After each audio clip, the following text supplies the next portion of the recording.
ಮಾಡಿ ಸಾರ್ವಜನಿಕರು ಎಲ್ಲ ನೋಡ್ತಾರೆ. ಈಗ ಆಗಿನ ಕಾಲ ಅಲ್ಲ, ಇದು ಡಿಜಿಟಲ್ ಮೀಡಿಯಾ. ನಾನೇ ಈಗ ಇವರು ರುದ್ರಪ್ರಸಾದ್ ಚೆನ್ನಾಗಿದ್ದಾನೆ ಅಂತ ನಾನೇ ಹೇಳ್ಬೇಕನ್ನೋ ಅವಶ್ಯಕತೆ ಇಲ್ಲ ಜನಕ್ಕೆ. ಕೆಲವು ಪಕ್ಷದವರೇ ತಿಳಿಸ್ಬೇಕನ್ನೋದಿಲ್ಲ. ನಿಮ್ಮ ಕೆಲಸನ ಜನ ನೋಡಿರುತ್ತೆ, ನೀವೇನ್ ಮಾಡ್ತಿರ್ತೀರ ಅನ್ನೋದು ಸಾರ್ವಜನಿಕರು ಗಮನಿಸ್ತಾ ಇರ್ತಾರೆ. ಅವ್ರಿಗೆ ಗೊತ್ತಿರುತ್ತೆ ಆಲ್ರೆಡಿ. ನಾವೇನೋ ಬಂದ್ರೆ ನಿಮ್ಗೆ ಒಳ್ಳೆಯದು ಮಾಡ್ಬೇಕು ಅಥವಾ ನಾವೇ ಕೆಟ್ಟದ್ದು ಮಾಡ್ಬೇಕು ಅನ್ನೋದಿಲ್ಲ. ನಿಮ್ ಕೆಲಸ ನೀವು ಮಾಡಿ ಕಾನೂನು ಚೌಕಟ್ಟಿನಲ್ಲಿ ಜನ ನೋಡಿದ್ರೆ ಯಾವುದೇ ಒತ್ತಡ ಇದ್ರೆ ಕಾನೂನಿದೆ. ಕಾನೂನು ನಾವು ಇರ್ತೀವಿ ನಿಮ್ಗೆ ಸಪೋರ್ಟ್ ಆಗಿ. ಆ ಥರ ಏನಾದರೂ ಇದ್ರೆ ನಾವು ಬೆಂಬಲ ಮಾಡ್ತೀವಿ. ಸೇರಿಸಿ ನಾವು ನಿಮ್ಮ ಪರ ನಿಲ್ತೀವಿ. ನಮಗೆ ಸಾರ್ವಜನಿಕವಾಗಿ ಸಂವಿಧಾನವಾಗಿ ಕೆಲಸಗಳು ಹಾಕ್ಬೇಕಷ್ಟೇ. ಅಷ್ಟೇ ನಾವು ಕೇಳ್ಕೊಳ್ಳೋದು. ಅದೇನೋ ಅಂದ್ರೆ ಅದೆಲ್ಲ ಬೇಡ. ಈಗ ಇದಿಷ್ಟು ನಾನು 1 ತಿಂಗಳಲ್ಲಿ ಸರಿಪಡಿಸಿದ್ದು ಮಾಡಿ.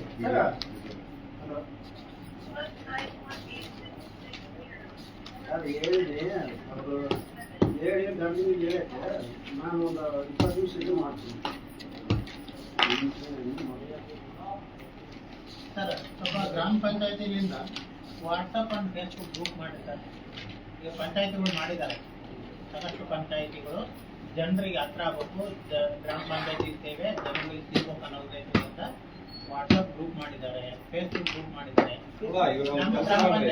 ನೀವೇ ಮಾಡ್ಕೊಂಡ್ರೆ ಇವ್ರು ಏನಲ್ವಲ್ಲ, ಇವ್ರ ನಂಬರ್ಗಳು ಅದ್ರಲ್ಲಿ ಹಾಕ್ತಾರೆ. ಗೋನಾಳ ಸಮಸ್ಯೆಗಳು ಅಂತ ಕ್ರಿಯೇಟ್ ಮಾಡಿ ಅಧಿಕಾರಿಗಳನ್ನೆಲ್ಲ ಅದ್ರಲ್ಲಿ ಸೇರ್ಪಡೆ ಮಾಡಿ ಅದನ್ನು ಕೂಡ PDO ಅವರೇ ವಾಟ್ಸಪ್ ಗ್ರೂಪ್ ಮಾಡಿ ಜನಪ್ರತಿನಿಧಿಗಳು ಸಾರ್ವಜನಿಕರನ್ನ ಹ್ಯಾಕ್ ಮಾಡಬೇಕು. ಯಾವುದೇ ಒಳ್ಳೆಯದು, ಯಾವುದೇ ಚರಂಡಿ, ಯಾವುದೇ ನೀರಿನ ಸಮಸ್ಯೆನ ಅಲ್ಲಿ ಹೇಳ್ಕೊಂಡ್ರೆ ಇಮಿಡಿಯೇಟ್ಲಿ ಅವರ ನಿಮ್ಮ ಗಮನಕ್ಕೂ PDO ಗಮನಕ್ಕೆ ಇದ್ದಾರೆ. ಇದು ತಕ್ಕಿಪಟ್ಟೆ ವ್ಯವಸ್ಥೆ.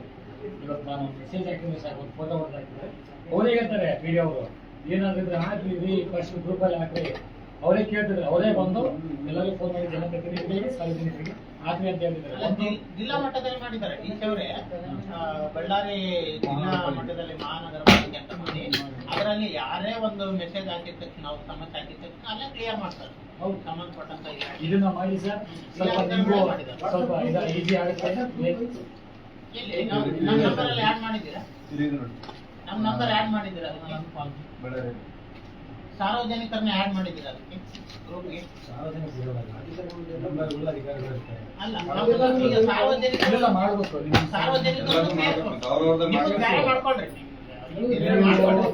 ಸಾರ್ವಜನಿಕರು ಅದರಲ್ಲಿ ಸೇರಿಸಿದಾಗ ಅವ್ರ ಸಮಸ್ಯೆನ ಟಕ್ಕಮ್ಮ ಪಂಚಾಯತಿ ಬರೋಕ್ಕಾಗಲ್ಲ. ಅವ್ರಿಗೆ ಏನಾದ್ರು ಕೆಲಸ ಇರುತ್ತೆ, ಟಕ್ಕಮ್ಮ ಅಲ್ಲಿರುವಂತ ಸಮಸ್ಯೆಯನ್ನ ಒಂದು ಫೋಟೋ ಹೊಡೆದ ಡ್ಯೂಟಿ ಆದ ತಕ್ಷಣ ತಮ್ಮ ಗಮನಕ್ಕೆ ಬರುತ್ತೆ. ಹೌದು, ನೀವು ಇಡೀ ಊರು ಅಡ್ಡಾಡಕ್ಕಾಗಲ್ಲ, ಇಡೀ ಊರು ಅಡ್ಡಾಡಕ್ಕಾಗಲ್ಲ, ಓಣ್ಮನ್ ಅಡ್ಡಾಡಕ್ಕಾಗಲ್ಲ. ಅಟ್ಲೀಸ್ಟ್ ಅವ್ರ ಫೋಟೋ ಹೊಡೆದ ಹಾಕಿದ್ರೆ ತಮ್ಮ ಗಮನಕ್ಕೆ ಬರುತ್ತೆ. ನಾನು ಇದುವರೆಗೂ ವಾಟ್ಸಪ್ ಅಂಡ್ ಫೇಸ್ಬುಕ್ ನಮ್ದು ತೆಗಿಪೇಟೆಯಲ್ಲಿ ನಾನು 1 ವರ್ಷದಿಂದ PDOನ ಭೇಟಿನೇ ಆಗಿಲ್ಲ. ಬಟ್ ಎಲ್ಲ ವಾಟ್ಸಪ್ ಒಂದು ಮೆಸೇಜ್ ಹಾಕಿದ್ರೆ ನಾನು ಮನೆ ಹೋಗಿದ ತಕ್ಷಣ ರೆಡಿ ಮಾಡಿಸಿರ್ತಾರೆ. ಅವರೇ ಹೇಳ್ತಾರೆ, ಅವರೇ ಅವೇರ್ನೆಸ್ ಮುಗಿಸ್ತಾರೆ. ಗ್ರೂಪ್ ಮಾಡಿದ್ದಾರೆ, ಎಲ್ಲರೂ ಗ್ರೂಪ್ ಮಾಡಿದ್ದಾರೆ. ನಮ್ಮೆಲ್ಲ ಸೇರ್ಕೊಂಡಿದ್ದಾರೆ. ಸಮಸ್ಯೆಗಳನ್ನು ತಗೊಂಡ್ಬರಿಯಪ್ಪ, ಸಮಸ್ಯೆ ಬಂದ್ರಲ್ಲ ಅವ್ರು ಕೂಡ ಏನಾದ್ರು ಮಾಡುತ್ತೆ. 24ರಲ್ಲೇ ಇದು ರಿಕ್ವೆಸ್ಟ್ ಮಾಡಿದ್ವಿ ಸರ್. 24ರಲ್ಲೇ ಇದರ ಬಗ್ಗೆ ರಿಕ್ವೆಸ್ಟ್ ಮಾಡಿದ್ವಿ.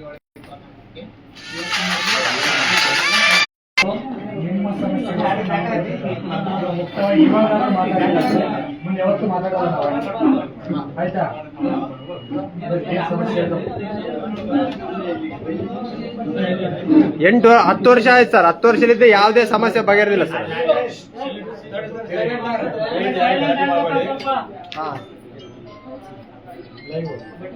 ಮಾಮ ಗೆಟಿಗೆ ಸೊಪ್ಪ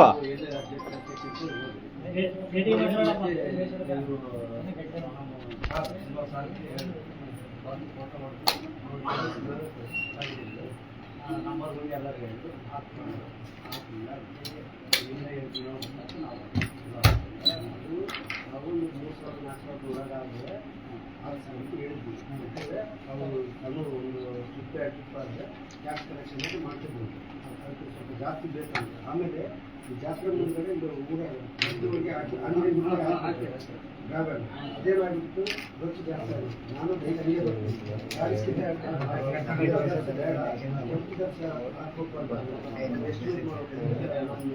ಹೇಳಿ ಎಸ್ಟಿಮೇಟ್ ಮಾಡಿದೆ. ಅಲ್ಲಿ ಊರಿಂದ ಹಾಕಿ ಜಿರಿ ಮಳೆ ಬರೋ ಕಡೆ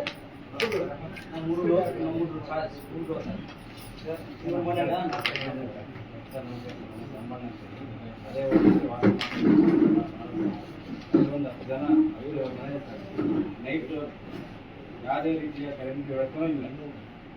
ಕರೆಂಟ್ ಕಂಬ ಹಾಕಿಲ್ಲ ಸರ್, ಕರೆಂಟೇ ಇಲ್ಲ. ಬೇರೆಯವ್ರ ಮನೆಯಿಂದ ಕೊಕ್ಕೆ ಹಾಕ್ಕೊಂಡು ಕನೆಕ್ಷನ್ ತಗೊಂಡಿದ್ದೀವಿ. ಕಂಬನೇ ಹಾಕಿಲ್ಲ. ಗ್ರಾಮ ಪಂಚಾಯತ್ ಹಾಕ್ಸಕ್ಕಲ್ಲ, ಅಲ್ಲಿದ್ದು ಮನೆಗಳವರು ಮೀಟರ್ ತಗೊಂಡ್ರೆ ಅವರು ಲೈನ್ ಹೇಳಿದ್ರು ಕಂಬ ಫಿಕ್ಸ್ ಮಾಡಿ.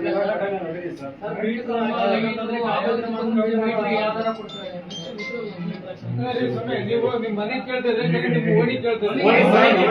ಓಣಿ ಮೀಟರ್ ಅವಶ್ಯಕತೆ ಇಲ್ಲ. ಓಣಿ ಮೀಟರ್ ಅವಶ್ಯಕತೆ ಕಂಬ ಹಾಕಿಲ್ಲ ಅಂದ್ರೆ ಫಸ್ಟು ಬೇಸಿಕ್ಕಾಗಿ ಕಂಬ ಹಾಕಿದ್ಮೇಲೆ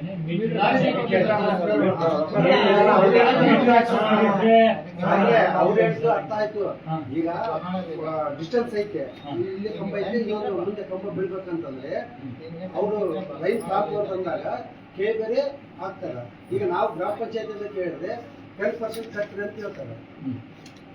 ನಾವು 10% ಮೇಂಟೆನೆನ್ಸ್ ಕಟ್ಟ್ರಿ ಎಸ್ಟಿಮೇಟ್ ಮಾಡಿ ಕಳಿಸ್ತೀವಿ, ಆಮೇಲೆ ಮಾಡ್ತು ಅಂತ ಹೇಳ್ತಾರೆ. ಸಾರ್ವಜನಿಕರು ತಗೊಂಡ್ರೆ ಅವ್ರು ಬೇರೆ ಮಾಡ್ತಾರೆ. ಈಗ ನಿಮಗೆ ಕರೆಂಟ್ ವ್ಯವಸ್ಥೆ ಗ್ರಾಮ ಪಂಚಾಯತಿಯಿಂದ ಆಗಲ್ಲ, ಕೆಇಬಿಯಿಂದ ಆಗೋದು. ನೀವು ಇವ್ರಿಗೆ ಇದು ಲಿಖಿತವಾಗಿ ಒಂದು ಲೆಟರ್ ಕೊಡ್ರಿ, ಆಮೇಲೆ ಕೆಇಬಿ ನಿಮ್ದು ಬಳ್ಳಾರಿ ತಾಲೂಕು ಬರುತ್ತಲ್ಲ, ಕೆಇಬಿ ಅವ್ರಿಗೆ ಒಂದು ಲೆಟರ್ ಕೊಟ್ಟಾಗ ಅವ್ರು ಬಂದು ವ್ಯವಸ್ಥೆ ಮಾಡೋದು.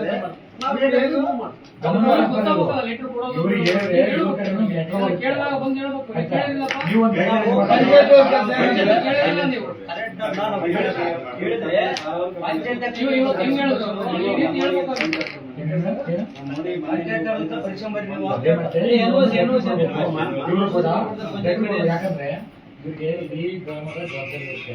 ಹಂಗಾಗಿ ಇವ್ರ ಕಡೆಯಿಂದ ಒಂದು ಲೆಟರ್ ಕೊಟ್ರೆ ಅಂದ್ರೆ ನೀವು ತೆರಿಗೆ ಕಟ್ಟಿಲ್ಲ ಅಂದ್ರೆ ಕಟ್ಟಿ ಇವ್ರದ್ದು ಯಾವುದೇ ಏನು ಪೆಂಡಿಂಗ್ ಇಲ್ಲ ಅಂತ ಹೇಳಿ ಆ ಎನ್ಎಸ್ ಕೊಂಡೋಗಿ ಮೀಟರ್ ಹಾಕ್ಸ್ಕೋಬೇಕು. ಇಲ್ಲಿ ಎನ್ಎಸ್ ಕೊಡಬೇಕು, ಹೇಳ್ಬೇಕು ಎನ್ಎಸ್ ಕೊಡೋದು ಒಂದು ಅರ್ಜಿ ಕೊಡಬೇಕು. ಇನ್ನೊಂದು ಕೇಳಿದ್ರೆ ನಮಗೆ ಸರ್ಕಾರ ಸೌಲಭ್ಯಗಳು ಬೇಕಂದ್ರೆ ಸರ್ಕಾರದ ಆದೇಶಗಳನ್ನು ನಾವು ತಗೋಬೇಕಾಗುತ್ತೆ. ಹೌದಾ? ಇದು ಒಬ್ಬರಾಗಿ ಮಾಡ್ತೀರಾ ಅಂತ ಮೊದಲಿನೆಲ್ಲ ಕರೆಂಟೇ ಮೊದಲು ಹಾಕಿದ್ರೆ ಹಿಂದಿಂದ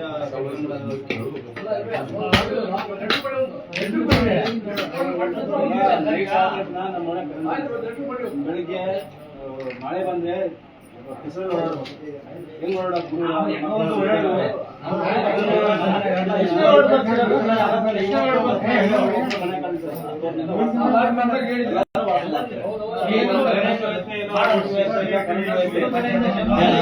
ಮಾಡ್ಬೇಕಂತಂದ್ರೆ ಈ ಅಧಿಕಾರಿಗಳೆಲ್ಲ ನೀವು ಓಟ್ ಹಾಕಿ ಗೆಲ್ಸಿರ್ತಾರಲ್ಲ, ಅವ್ರ 500 ರೂಪಾಯಿ 1000 ರೂಪಾಯಿ ತಗೊಂಡು ಇಸ್ಕೊಂಡು ಹಾಕಿರ್ತಾರಲ್ಲ, ಅದು ಅವ್ರಿಗೆ ಕರೆದು ಹೇಳ್ಬೇಕು, ನಾವು ಓಟ್ ಹಾಕಿನಪ್ಪ, ನನ್ನ ಹಕ್ಕು ಬಾ, ನಾನು ನಿನ್ ಗೆಲ್ಸಿನಲ್ಲ, ಬಂದು ನನಗೆ ಕರೆಂಟ್ ಇಲ್ಲ, ಇದು ನೀರಿಲ್ಲ, ಇದು ಚರಂಡಿ ವ್ಯವಸ್ಥೆ ಮಾಡ್ಬೇಕು ಹೇಳ್ಬೇಕು. ಅವ್ರಿಗೆ ಹೇಳಿದ್ವಿ, ಮಾಡ್ಕೊಡ್ತು ಅಂತ ಹೇಳಿದಾರೆ ಅಷ್ಟೇ. ಯಾವಾಗ ನೀವು ಬದಲಾವಣೆ ಆಗ್ತಿರೋ ಅವಾಗ ಅವ್ರು ಅಲ್ಲಿವರೆಗೆ ಅವ್ರು ಬದಲಾಗಲ್ಲ. ಈಗ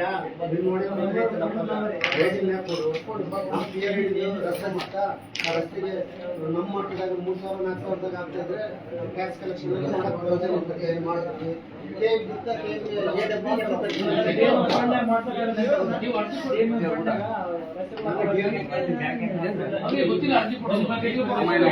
ಹ್ಞೂ ಸರ್, ಕರೆಕ್ಟ್ ಸರ್. ಅರ್ಜಿ ಕೊಡೋದು ಗೊತ್ತಿಲ್ಲ ಸರ್, ಅವ್ರು ಹೇಳಿದ್ರೆ ಕೊಡೋರು ಸರ್. ಅವ್ರು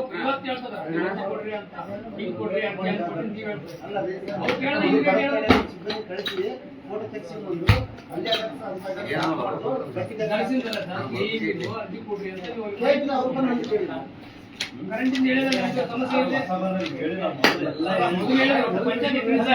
ಅಲ್ಲಿ ಒಂದು ವಿಷಯ ಏನ್ ಗೊತ್ತಾ, ಏನು ಗೊತ್ತಿಲ್ಲ ಅಂದ್ರೂ ಕೂಡ ನೀವು ಲಿಖಿತವಾಗಿ ಕೊಟ್ರೆ ಅದು ಸ್ಟ್ಯಾಂಡ್ ಆಗುತ್ತೆ, ನಿಲ್ಲುತ್ತೆ.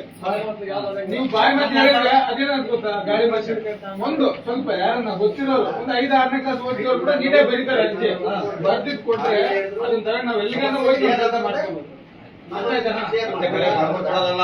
ನೀವು ಒಂದು ಬರೆದು ಕೊಟ್ಟಿರ್ತಕ್ಕಂಥದ್ನ ಇಲ್ಲಿ ಒಂದು ಕಾಪಿ ಜಿರಾಕ್ಸ್ ಒರಿಜಿನಲ್ ಈ ಮ್ಯಾಟ್ರ್ ನೀನ್ ಬರ್ದು ಕೊಟ್ಟಿದ್ರೆ ಅವ್ರು ಹಿಂಗ್ ಸೈನ್ ಮಾಡಿ ಒಂದು ಸೀಲ್ ಹಾಕೊಡ್ತಾರೆ. ಇದು ಒರಿಜಿನಲ್ ಅವ್ರು ಇಟ್ಕೊಂತಾರ. ಹಂಗೆ ಇದು ನಾವು ಒರಿಜಿನಲ್ ಇದು ನಮಗೆ ಸೀಲ್ ಹಾಕ್ತಾರೆ. ನೀನಾದ್ರೂ ಇದಿತ್ತಪ್ಪ ಅಂದ್ರೆ ನೋಡ್ರಿ ಸರ್, ನಾನು ಈ ಡೇಟಿಗೆ ನೀನು ಕೊಟ್ಟೋಗಿದ್ದೀನಿ, ನೀವು ಸಕಾಲದಲ್ಲಿ ಯಾವ ಟೈಮಿಗೆ ಎಷ್ಟು ಏನಾಗಬೇಕಾಗಿತ್ತು ಅದಾಗಿಲ್ಲ, ಹಿಂಗ್ ಮತ್ತೆ ಹೆಂಗ ಮುಂದೆ ಅಧಿಕಾರಿಗಳಿಗೆ ನಾನು ಲೆಟರ್ ಬರೀಲ್ಲ ಅಂತ ನೀನು ಕೇಳ್ಬೇಕು ಅವಾಗ. ಈಗ ಸರ್ ಕೇಳೋದು ಮಾಹಿತಿ ಕೊಡ್ತಿರುತ್ತೆ ಎಲ್ಲರೂ ಇಲ್ಲ ಅಂತ ಹೇಳ್ಕೊಂಡು ಬಂದಿಲ್ಲ ಈ ಕೂಡ ಮಾಹಿತಿ ನಾವು ಬಾಯಿ ಮಾತಿಗೆ ಸ್ಪರ್ಧೆ ಮಾಡ್ತೀವಿ ಅಂತ ಹೇಳಿದ್ವಿ. ಆಮೇಲೆ ಅಣ್ಣ ನೀವು ಕೂಡ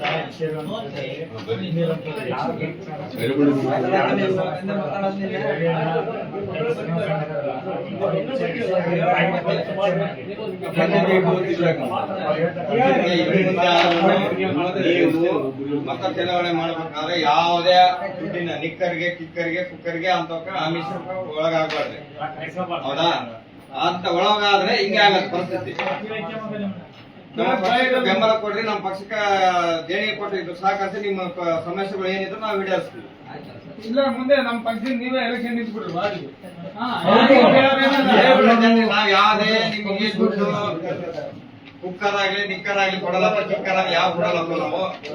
ನೀವು ಮುಂದಿನ ದಿನಗಳಲ್ಲಿ ನಿಮ್ಗೆ ಕೆಲಸ ಬೇಕು, ನಿಮ್ಗೆ ಏನಾದ್ರು ನಿಮ್ಮ ಚರಂಡಿ ಆಗ್ಲಿ, ಮನೆ ಕರೆಂಟ್ ಆಗ್ಲಿ, ರೋಡಿನ ವ್ಯವಸ್ಥೆ ಆಗ್ಲಿ, ಸರಿಯಾದ ಗೌರ್ಮೆಂಟ್ ಏನು ಅನುದಾನ ಬರ್ತಲ್ಲ ಅದ್ರ ಕಡೆಯಿಂದ ಏನ್ ಮಾಡ್ತೀವಿ ನಾವು ಮಾಡಿಸ್ತೀವಿ ಅಂತಂದು ವೋಟ್ ಹಾಕ್ಸ್ಕೊಂಡು ಕೇಳಿದ್ರಿ ಅವಾಗ ಮಾಡಿಸ್ಕೊಂಡ್ರೆ ಅವಾಗ ನೀವೇನು ದುಡ್ಡು ಇಸ್ಕೊಂಡ್ರೆ 500,000 ಇಸ್ಕೊಂಡು ಮಾಡ್ತಾರೆ ಬರೋಲ್ಲ. ಅವ್ರೆ 500,000 ಕೊಟ್ಟು ಗೆದ್ದಿ ಹೋಗಂತಾರ ಅವ್ರು. ಅಲ್ಲ ಅವ್ರನ್ನ ನೀವು ಕೇಳಕ್ಕೆ ಬಾಯಿ ಇರಲ್ಲ. ಯಾರು ನಮ್ಮ ಜೀವನಗಳಂತೂ ಇಷ್ಟ ಆಯ್ತು, ನಮ್ಮ ಮಕ್ಕಳು ಭವಿಷ್ಯ ಚೆನ್ನಾಗಿರ್ಬೇಕಂದ್ರೆ ಈಗ ಎಲೆಕ್ಷನ್ ನಾವು ಜವಾಬ್ದಾರಿ ತಗೋಬೇಕು.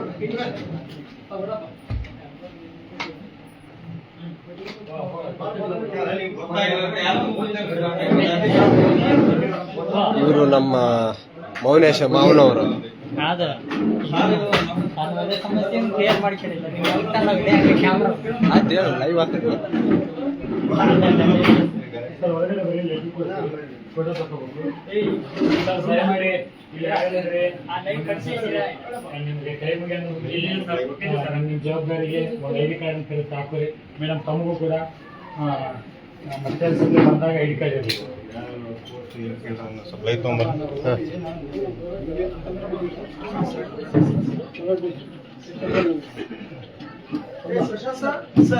ಅದು ನಂಬರ್ ಕೊಟ್ಟಿದ್ದು ಕೇಳ್ರಿ ಸರ್ ಏನು ಪೋಸ್ಟ್.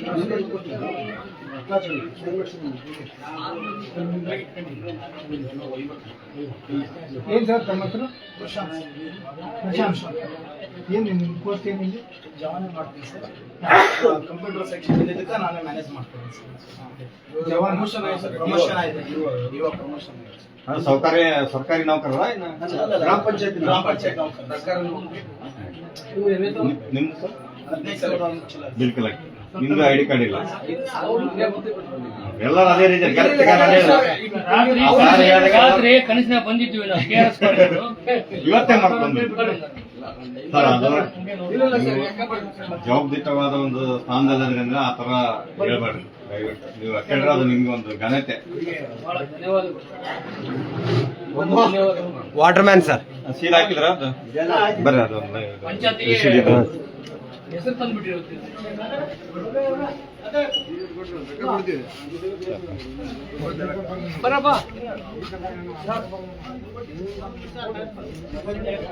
ಒಂದು ಫೋಟೋ ತೆಗೆ, ಆ ಲೆಟರ್ ಕೊಡ್ತಾರ, ಒಂದು ಫೋಟೋ ತೆಗೆ. ಫೋನ್ ತ ನಿಂದು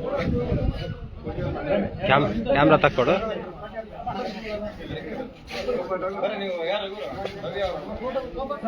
ಓಮವ ಇಲ್ಲಿಗೆ ಹೋಗ ಮಾಡ ಒಂದು ಫೋಟೋ ತೆಗೆ. ಫೋಟೋ ಲೈವ್ ಐತಲ್ಲ ಇದು. ಅಲ್ಲ ಶ್ರೀನಿವಾಸ್ ಲೈವ್ ಐತೆ ಇದು. ಹೆಂಗ್ ತೆಗಿ ಏ ಬಾ ಬಾ.